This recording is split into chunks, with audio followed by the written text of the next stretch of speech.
Entrailles. Hey guys, Rob from Georgia here with you. I'm your Wednesday evening host here at BodyBags. It is week 385 and how about them Buffalo Bills taking off their first wild card game, technically second seed. You know, everything's weird with COVID this year, but doesn't matter. They won their first one. Now it's on to the second one. I'm so proud of my Buffalo Bills and with them right through this whole thing. It is week 385 and it is label week, and we thought we'd try something a little bit different. From the MGM line, it is Midnight Movies. And if you know anything about this line, it started way back in 2001, beginning with VHS and moving into DVD. Really, real quick, it just started when MGM acquired Orion. And then that led to picking up things like American International Pictures and whatnot. And so they had a whole bunch of movies, you know, from the 50s and the 60s. And so somebody came up with the brilliant idea of just creating this new line of releasing these films either as singular releases or double features. And then so you have Midnight Movies, which involved anything from Corman movies, Hammer movies, Amicus, things with Vincent Price and whatever. By 2011, most of these titles were out of print, and so the line came to an end.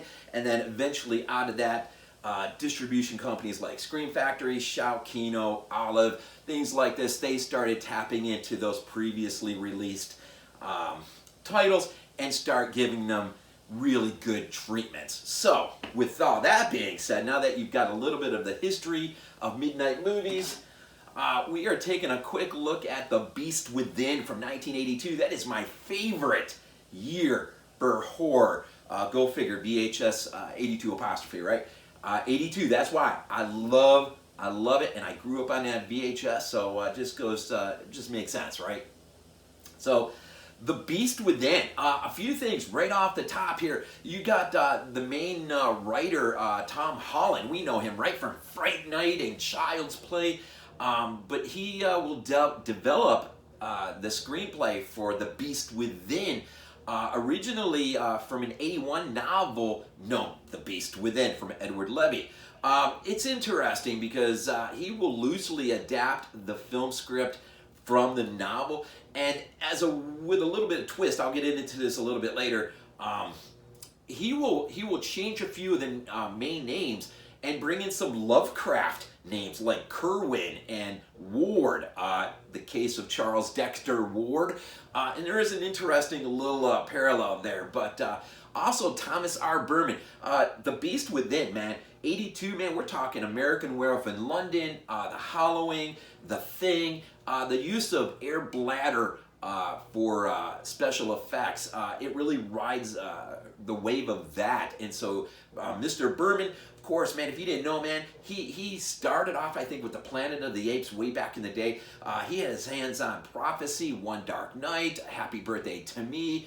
Trying to think here. The Exterminator, Halloween 3, Season of the Witch. So, I mean, he's been in there working, man, for a while. And Les Baxter, man, the composer, I believe it was his last composition he did, his last score before he unfortunately passed away. But, man, if you didn't know, he was the one who did the score for Mario Bava's Black Sunday. So, take that for what it is, man. Some classic stuff. So, some good stuff right here, man. Ronny Cox leads the cast, and of course we know him from RoboCop, Beverly Hills Cop. Really love that guy. Okay, so MGM gives birth to Midnight Movies. It's out of print. You can usually pick these things up at used buy, trade, sell places. I usually go to like Second and Charles. CD Warehouse is a place that's I'm familiar with. But these things are out there, man. They're out there. If you're out in the wild scoping things out, man, this is an interesting line. I've only got a small handful of these. And, the transfer is not the greatest in the world, but it is an interesting film. Like I said, loosely adapted from 1981 novel, the same name, by Edward Levy. It's the story in the novel. It's interesting. It's a little bit more psychological. You basically have this this guy. I think he was still in the book, a mortician. But anyways, him and his wife, this salesman car breaks down, I think, and he ends up at their house, and so the husband is being really nice, puts him out in the barn to sleep for the night. Well, what he doesn't realize is his wife goes out there and messes around with him. Well, he goes out and catches them in the act. As a result, he kills his wife, and he basically takes a guy and he shoves him in his basement, chains him up. And then keeps him for like 20 years, man, just feeding him horrific stuff, man, just barely keeping him alive. And then eventually, after about 20 years, the guy, Scruggs is the name in the book, he dies, and eventually this creature, or he becomes a creature, most psychologically, he becomes a creature and just, man, breaks out, it goes off into the wilderness, ends up at this house. Husband, now this is the McCleary, this is Ronny Cox's wife in the movie. Eli is off to work. Wife hears something, I guess, goes outside. She gets attacked, knocked out, and then raped. She has no idea she's been raped. She ends up having a baby, but they both think it's theirs. And so it isn't until much later, when the child is like 17 or whatever, and he starts all sorts of weird things. I don't even think he's quite 17. I think he's a lot younger. But all sorts of weird things start happening to him, and ultimately, the kid, I think he's just gonna like get out of town. He can't handle the things that are going on, and he links up with this girl, and they're gonna run off together. But he has no idea that when he goes to her house, this is the house for which the original family, that he's a byproduct of, without him knowing it. And psychologically, without him realizing what's happening, he just goes off the deep end. And then the parents apparently just shove him in their cellar. They don't know what else to do with him because he's just crazy. And there he lives out his existence, I guess. Well, that's the book. The movie is a loose adaptation off of that. So without going into the movie too much, it is interesting, though, because, like I said, Tom Holland taps into Lovecraft with, instead of the Scruggs family, it is now the Kerwin family. And in case of Charles Dexter Ward, the Kerwin was at the center of this mass conspiracy, which Charles Ward, who is a distant relative, tries to tap into this thing, not really knowing who he is and everything, and gets kind of sucked into this whole thing. Dexter Ward, I believe in the movie, is a mortician. And so the Kerwins, he sort of plays up on that mass conspiracy. So really what you have here is the Kerwins, in order to cover up this atrocious act, which I'm going to sort of hint at here in a second, this becomes sort of like the very, very, very, very loose taking from Charles Dexter Ward. Anyways, for the movie, Eli and his wife are they've just been married, traveling through Mississippi. Car breaks down, or a tire blows or whatever. They're off on the side.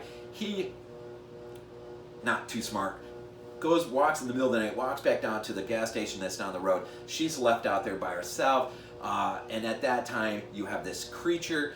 We don't know the history of this thing yet. He's been chained up in this room, in this house.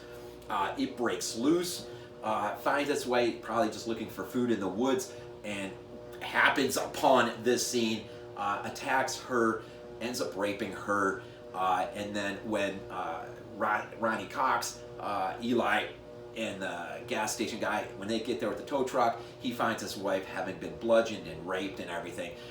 And so, unlike the original novel, they understand something bad has happened. And when the son arrives, they just take the son as their own and try to sweep everything under the rug, while the Kerwins in town try to do the same. 17 years later, yes, this kid starts to metamorphize slowly but surely. He's going to start to take on the attributes of this monstrous, hideous thing that attacked his mother 17 years early.